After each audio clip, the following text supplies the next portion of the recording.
Good afternoon, welcome to the Midday Mull for Friday the 22nd of January. Sitting outside because there's no electricity inside, so the lights don't work, and we just have to contend with the cars driving past as we go along. However, today I was reading Genesis chapter 23, and it begins, Sarah lived to be 127 years old. She died at Kiriath Arba in the land of Canaan, and Abram went to mourn for Sarah and to weep over her.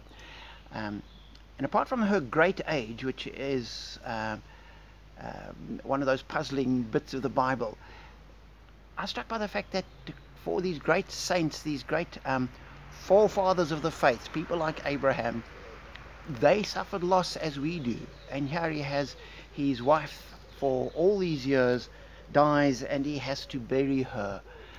The kind of experience that virtually every single one of us goes through, or certainly at least one in every married couple will at some point have to go through what Abram went through and bury their loved ones. And so the Bible isn't peopled with untouchable superheroes, but with people like us going through lives like us and yet walking with God.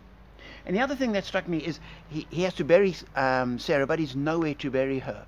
So he goes to the people and negotiates to buy a field. And he says to them, he wants to buy the field of Ephron the Hittite, and there's a cave at the bottom of it. Will sell it to me at a full price. And the negotiation happens, and Abram buys the field. And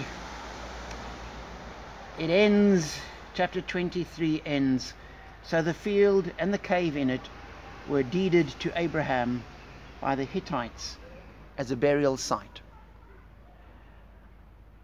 And what struck me was that after all these years, and after following God faithfully through probably the majority of his life, after having decades of living with God, and now at this point having had the promise of Isaac fulfilled, and he's had Isaac around for 24 years, in all of this, Abram still has no land.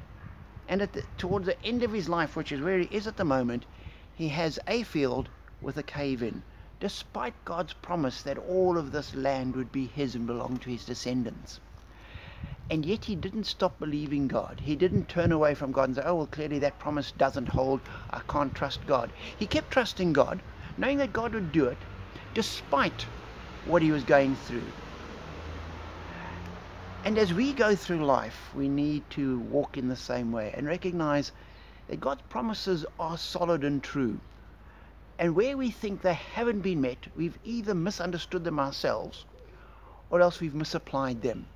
Because God's promises do not change. God does not change.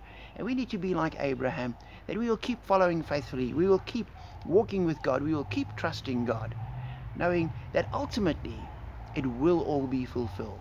And certainly you read through the rest of scriptures and you see how that promise to Abraham was fulfilled. And indeed we're living with the fruit of that. The blessing of Christ in the world today was originally promised to Abraham. So keep trusting God, even when things don't look like they're quite going the way we thought they would. God is faithful. God is good. He can be trusted.